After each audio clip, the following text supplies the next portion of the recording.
Ma'am. नमस्ते। एक बार नाम बताएं अपना, सब नाम। रविता जाटव, जनपद अध्यक्ष, सियाड़ा ब्लॉक।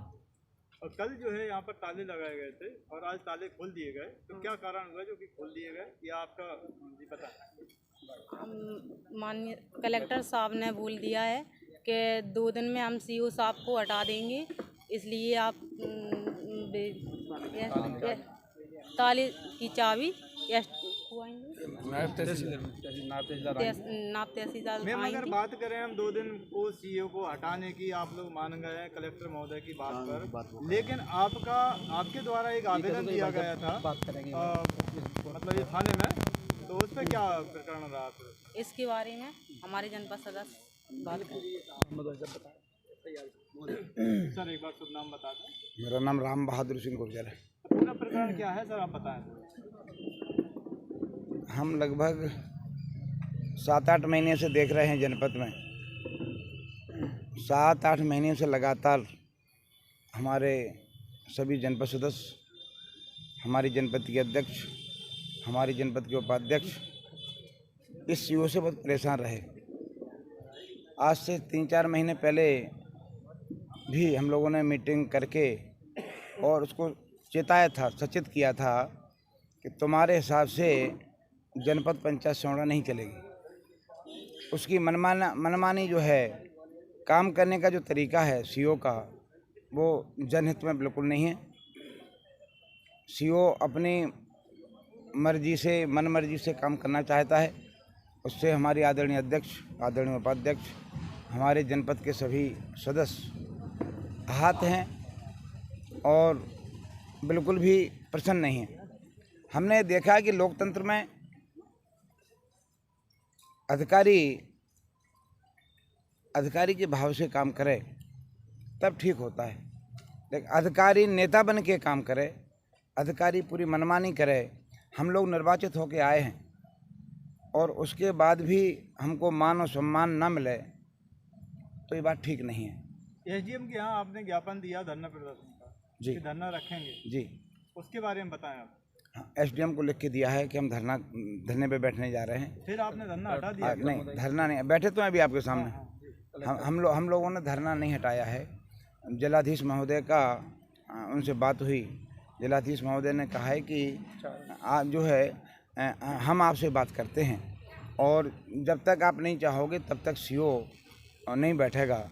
और हम लोगों ने भी तय किया है, सर्वसम्मति से तय किया है कि जब तक सीओ सियाड़ा में रहेगा तब तक हम लोग या तो हम काम नहीं करेंगे और या जनपद में बैठेंगे नहीं। जब सीओ को हटाना ही सीधा मकसद रहेगा अपना कि सीओ को हटाने का मकसद बिल्कुल नहीं है। मकसद उसका कार्य है। सीओ से हमारी कोई लड़ाई नहीं है। सीओ ने हमारी ज़मीन जायदाद थोड़ी ले ली है, लेकिन सीओ का जो कार्य व्यवहार है वो जनप्रतिनिधियों के साथ ठीक नहीं है, सम्मानजनक नहीं है और कई बातें हैं उसकी। सीओ जयदेव शर्मा जी का यह कहना भी है कि वो अनलीगल काम करवाना चाहते हैं और इस तरीके से वो दबाव डालते हैं सभी लोग मिलकर के, तो इसके बारे में क्या कहना रहेगा? मैं स्टेटमेंट दे रहा हूँ। जयदेव शर्मा जी से मैंने अगर एक काम भी राम बहादुर सिंह गुर्जर ने कराया हो अवैधानिक तो बताएं। एक काम कराया हो मैंने, सभी की तरफ से कह रहे हैं ना? हाँ, मैं सभी की तरफ से बोल रहा हूँ। बताएं ना किसने गलत काम करा है। अध्यक्ष ने कहा हो, उपाध्यक्ष ने कहा हो, हमारे माननीय सदस्यों ने कहा हो कभी कि आप हमारे गलत काम कर दो। गलत काम के लिए क्यों नहीं बोलेंगे? गलत काम के लिए कोई नहीं बोलेगा, क्यों बोलेंगे गलत काम के लिए? लेकिन जनता के लिए हम निर्वाचित होके आए हैं ना। हम लोग एक सदस्य जो है 15-15 गांव में निर्वाचित होके आता है। एक तरफ वो दावा भी कर रहे हैं कि कोई ऐसा काम बता दें जो काम मैंने नहीं किया हो। अरे वो तो कुछ भी कह रहे हैं, उससे क्या होता है? अगर वो नहीं कह रहे हैं तो आप मुझे बताओ, आप पत्रकार हो, आप मुझे बता दो, हम काय के लिए उद्यम करें, काय के लिए हम लोग ये सब मीटिंग करें और काय के लिए हम लोग धरना दें, काय के लिए प्रदर्शन करें। अधिकारी अगर सही काम करेगा तो हम जो क्यों ये सब करेंगे? लेकिन वो जनता के हित में काम करने नहीं चाहता है, उसका स्वभाव है। ईमानदारी की बात तो ये है कि जयदेव शर्मा का स्वभाव ऐसा बना हुआ है कि वो जनहित की बात नहीं करना चाहता है और ना किसी जनपद सदस्य का और अध्यक्ष उपाध्यक्ष का सम्मान करना चाहता है। सभी कर्मचारियों और अधिकारियों को आप लोगों ने ताला लगा करके बाहर कर दिया जी। इसके अलावा फिर क्या कार्रवाई रही अपनी? कार्रवाई ये रही कि हम आज भी धरने पर बैठे हैं और जब तक सीओ यहाँ से नहीं हटेगा तब तक धरने पर बैठेंगे। आज कलेक्टर साहब से मिलने का समय मिला है, माननीय कलेक्टर महोदय से बात होगी। कलेक्टर महोदय से चर्चा के उपरांत अगर वो इसको हटा देते हैं, हमें कोई आपत्ति नहीं है। एक ही निर्णय है, सर्वसम्मति से निर्णय है, सभी सदस्यों की सहमति है कि हमको जयदेव शर्मा नहीं चाहिए, हमें दूसरा सीईओ चाहिए। अगर वो चेंज कर देंगे तो ठीक है, नहीं फिर आगे ही कार्रवाई करेंगे। लास्ट में एक बात और रह गई है जी, जो मैम के द्वारा, ये आप सब लोगों के द्वारा एक आवेदन दिया गया था थाने में, ये सीईओ हटाने के बाद उन पर वो केस के लिए आप लोग लागू रहोगे या नहीं? जो मैम के नाम पर एक आवेदन दिया गया, मैडम ने दिया है, लोगों ने दिया है मिल करके थाने में, कल आप लोग सब गए थे, फिलहाल आप नहीं गए थे? जी मैं था नहीं कर। जी अमन जी बोलिए। देखिए, आपने जो सवाल किया है कि ये कार्रवाई करेंगे नहीं, हमारी मांग सिर्फ ये नहीं कि सीईओ से हटे, हमारी कोई दुश्मनी नहीं थी। जैसा कि आदरणीय ने बताया कि ज़मीन जायदाद नहीं ली है, एक अपमान महिला का, दलित महिला का अपमान अगर उन्होंने यहाँ किया है तो हो सकता है वो जनपद सीईओ रहकर कहीं और भी करेंगे। पूरे मध्य प्रदेश की महिलाओं का अपमान है ये, इसलिए कार्रवाई पर हम लोग अडिग रहेंगे, क्योंकि ये सिर्फ हमारी बहन जी का अपमान नहीं है, पूरी संपूर्ण महिला, दलित महिला का अपमान है।